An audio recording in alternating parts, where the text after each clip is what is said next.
თბილისის საქალაქო სასამართლოში 4 ოქტომბრის საქმეზე დაკავებული პაატა ბურჭულაძის, მურთაზ ზოდელავას, ირაკლი ნადირაძის, პაატა მანჯგალაძის, ლაშა ბერიძის, ირაკლი შაიშმელაშვილისა და კიდევ 4 პირის, ირაკლი ჩხვირკიას, გური ჟვანიას, ნიკა გვენცაძის და თორნიკე მჭედლიშვილის პროცესი გაიმართა. სხდომაზე მოწმე პოლიციელი ნინო ჯიოშვილი დაიკითხა, რომელსაც ამ საქმეში დაზარალებული სტატუსი აქვს. როგორც პროცესიდან გაირკვა, ჯიოშვილი ათონელის სასახლესთან ტურისტების უსაფრთხოების მიზნით პატრულირებდა. მისი თქმით, იქ აქციის დასაშლელად არ ყოფილა, თუმცა 4 ოქტომბერს მიმდინარე საპროტესტო აქციის დროს ის განსაკუთრებულ დავალებათა დეპარტამენტის უკანა მხარეს აღმოჩნდა, რა დროსაც მისი თქმით მყესის დაზიანება მიიღო. ნინო ჯიოშვილის განცხადებით, მას არ შეუძლია დაასახელოს კონკრეტული პირი, რომელმაც დაზიანება მიაყენა. ადვოკატების კითხვაზე ხომ არ შეუმჩნევია, რომ აქციის მონაწილეებს 4 ოქტომბერს ვინმე მითითებებს აძლევდა. მან უპასუხა, რომ ასეთი რამ არც დაუნახავს და არც გაუგონია. აუდიო ჩანაწერი სოციალურ ქსელში ვრცელდება.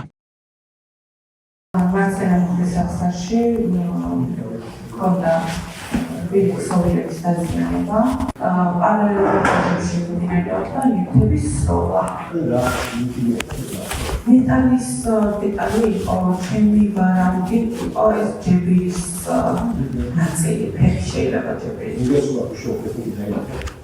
ოპერატიული ეს მონიტორების მხრიდან იყო გამოსული. Telefonic organizator Komaravi is available to ASEAN Canada but შეიძლება ჯგუფს ხომარავი მითითებარო თქვენ მოვალოთ აი ამის ორგანიზატორი ხომარავი იყო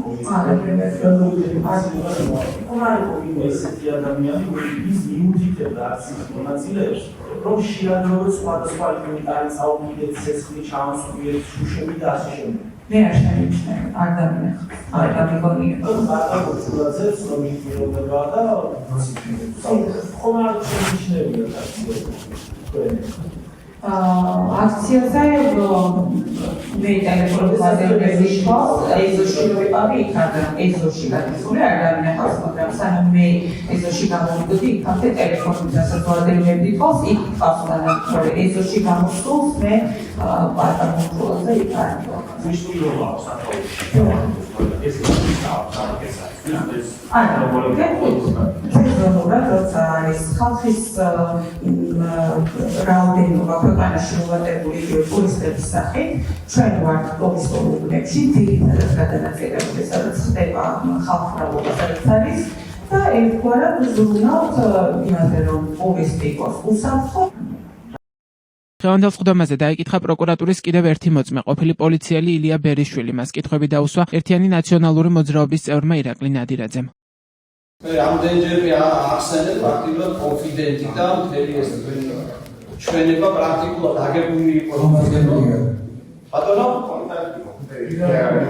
წარმოუდგენელია მენობისებო აფიცერულ პროკურორებო და აი რა სტანდარტია ეს ამან იმას ის ეს უთხრა ჩემი საყვარელი დურულების ერთი ანეკდოტი გამახსენდა მე ვიდა ვიქცვა მეკანა რაცდა წევიდა საცდა აი ეს მეგობრები ჩვენი რა მეტი არაფერი და ბოლოს საკუთარი და პირია რა თქვენი ჩვენებაში ძალიან რომ ბატონო შაიშმელაშვილმა ძალიან რომ მე ვარ თავარი ორგანიზატორი რა აი პროცედურა ადამიანები რომელთაც მათ შორის მეტალოგიან ორგანიზატორებს რა მე მაინტერესებს თუ იქიდან ახსენები თქვენი მისტერ ინკოგნიტოს მხრიდან რომელიმე ჩვენგანის გვარი აი ხო ახსენა შეგვიძლია არ გახსენებთ ხო გამომდინარე იქიდან უკვე ოთხში ცნობილი ჩვენ დაკავებულები ვიყავით იყო ცნობილი მათ შორის პრემიერ-მინისტრად წოდებულმა ირაკლი ყობახიძემაც შესაბამის უწყებელმა პროკურატურამაც გააკეთეს განცხადებები თქვენ როცა 9 ოქტომბერს კითხეთ თუ არ ქონდა ოპერატიული ინფორმაცია ხომ არ გიკითხავთ მათ შორის ჩვენთან დაკავშირებით და ხომ არ ქონდა რა ინფორმაცია მე აღნიშნე და იპასუხა არა ესე მე აღნიშნე და იპასუხა